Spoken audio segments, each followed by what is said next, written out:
नमस्कार. अर्थगंगामध्ये तुम्हा सर्वांचं पुन्हा एकदा स्वागत. पहिल्या 3 चौपायांमध्ये आपण हनुमंताची शक्ती, बुद्धी, पराक्रम आणि विविध नावं पाहिली.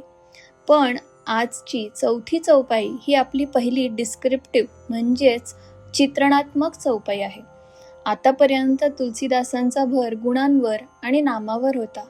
पण आज आपण येतोय पहिल्या अशा चौपाईकडे जिथे तुलसीदास हनुमंताच्या तेजस्वी स्वरूपाचं वर्णन करायला सुरुवात करतात आणि एक सुंदर दृश्य आपल्या डोळ्यांसमोर उभं करतात.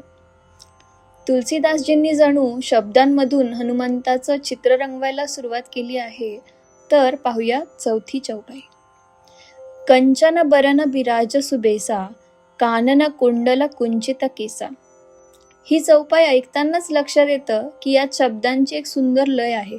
विशेषतः क आणि ब या ध्वनींची पुनरावृत्ती संपूर्ण चौपाईला एक वेगळंच माधुर्य आणि संगीतासारखा ठेका देते. चला तर नेहमीप्रमाणे आपण याचा अर्थ समजून घेऊया. पहिली ओळ आहे कंचन बरन बिराज सुबेसा. कंचन हा शब्द संस्कृत कांचन पासून आला आहे, ज्याचा अर्थ आहे सोनं. तर इथे कंचन म्हणजे सोनेरी किंवा सुवर्णासारखा तेजस्वी. पुढचा शब्द आहे बरन. हा संस्कृत वर्णपासून आला आहे, ज्याचा अर्थ होतो रंग, कांती किंवा स्वरूप.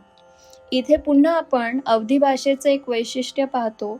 वचा ब, णचा न असा बदल आपल्याला दिसतो. म्हणून संस्कृत वर्णचं अवधीत रूपांतर बरन असं झालं आहे. पुढचा शब्द आहे बिराज. हा संस्कृत विराजपासून आलेला शब्द आहे, ज्याचा अर्थ आहे शोभून दिसणं किंवा तेजाने उजळून दिसणं. आणि शेवटचा शब्द सुबेसा. हा शब्द बनलाय सु आणि बेस हे 2 शब्द मिळून. आधीच्या चौपाईमध्ये आपण कु, सु, अ या उपसर्गांबद्दल बोललो होतो. हे त्याच सु उपसर्गाचं आणखी एक सुंदर उदाहरण आहे. आणि बेस म्हणजे वेश किंवा पोशाख, म्हणजे जे कपडे आपण घालतो, धारण करतो ते. तर इथेही संस्कृत वेशचं मराठीमध्ये बेस झालेलं आपण पाहू शकतो. तर जिथे मूर्धन्य श चे रूपांतर दंत्य स मध्ये झालेलं आहे. तर या संपूर्ण पहिल्या ओळीचा थेट अर्थ असा होईल की हे हनुमंता, तू सोनेरी कांती किंवा वर्ण असलेला असून सुंदर वेशात शोभून दिसत आहेस. आता दुसरी ओळ पाहूया. कानन कुंडल कुंचित केसा. इथे कानन या शब्दामुळे थोडा गोंधळ होऊ शकतो, कारण सामान्यपणे संस्कृत आणि मराठीत काननचा अर्थ जंगल असा होतो. पण इथे त्याचा जंगलाशी काहीही संबंध नाही. हा शब्द संस्कृत कर्ण म्हणजेच कानापासून बनला आहे, ज्याचा अर्थ आहे कानाशी संबंधित किंवा कानात. कुंडल म्हणजे कानातले दागिने, जे सहसा गोलाकार रिंगसारखे असतात, त्यांना कुंडल म्हणतात. पुढचा शब्द मजेशीर आहे, कुंचित. याचा अर्थ आहे कुरळे किंवा वळणदार. हा शब्द संस्कृतमधील कुंच या धातूपासून आलाय. तुम्ही मराठीत किंवा विज्ञानात आकुंचन प्रसरण हे शब्द नक्की ऐकले असतील.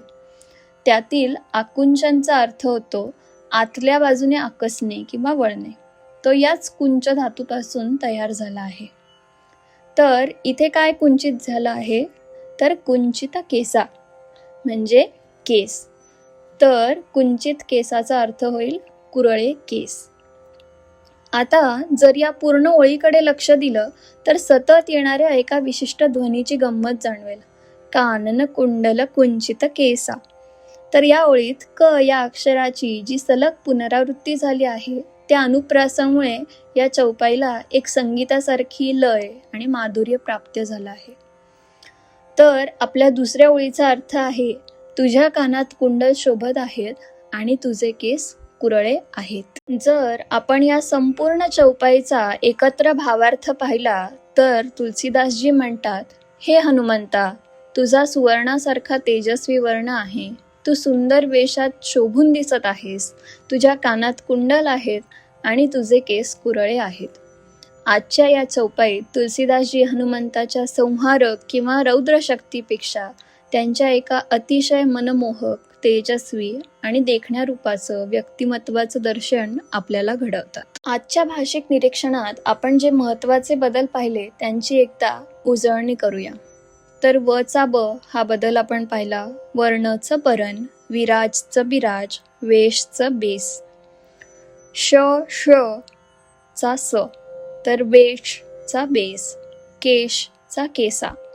म्हणजे संस्कृतमधील तालव्य श आणि मूर्धन्य श हे दोन्ही कठीण ध्वनी अवधीत येऊन अगदी मऊ आणि सोपे होऊन दंत्य स मध्ये बदलतात. यावरून एक वैशिष्ट्य आठवलं. खरं पाहिलं तर व्याकरणदृष्ट्या श श स हे 3 वेगळे उच्चार आणि त्यांचे अर्थ संस्कृत आणि मराठीत टिकून आहेत असं म्हटलं जातं. भाषाशास्त्रात श या ध्वनीला मूर्धन्य म्हणजे रेट्रोफ्लेक्स फ्रिकेटिव्ह असं म्हणतात. तर याचा अर्थ काय, तर ट ठ ड उच्चारताना जसा जिभेचा पुढचा भाग मागच्या बाजूला वळून टाळूला म्हणजे जो कठोर भाग आहे त्याला लागतो, असा उच्चार श इथे अपेक्षित असतो. पण व्यावहारिक मराठीत किंवा आत्ताच्या मराठीमध्ये अनेकदा आपण षटकोन असं म्हणतानाही शहामृगामधला जो श आहे, म्हणजे जेव्हा आपली जीभ टाळूला म्हणजे पोस्ट ॲल्व्ह्युलर म्हणजे आपले जे दात आहे त्याच्या वरचा जो कठीण भाग आहे हिरडीचा तिथे लागून जो उच्चार होतो तसा केला जातो. तर तुम्ही स्वतः एकदा प्रयोग करून बघा की भाषा, षटकोन, शहामृग, ससा, सहा हे शब्द म्हणताना तुमची जीभ कुठे स्पर्श करते याचं निरीक्षण करा. ह्यापैकी कोणताही उच्चार चुकीचा नाही. भाषा किंवा भाषा ही सतत बदलत असते आणि आजच्या मराठीत अनेकदा 3 ऐवजी 2 प्रकारचे उच्चार प्रामुख्याने ऐकायला मिळतात.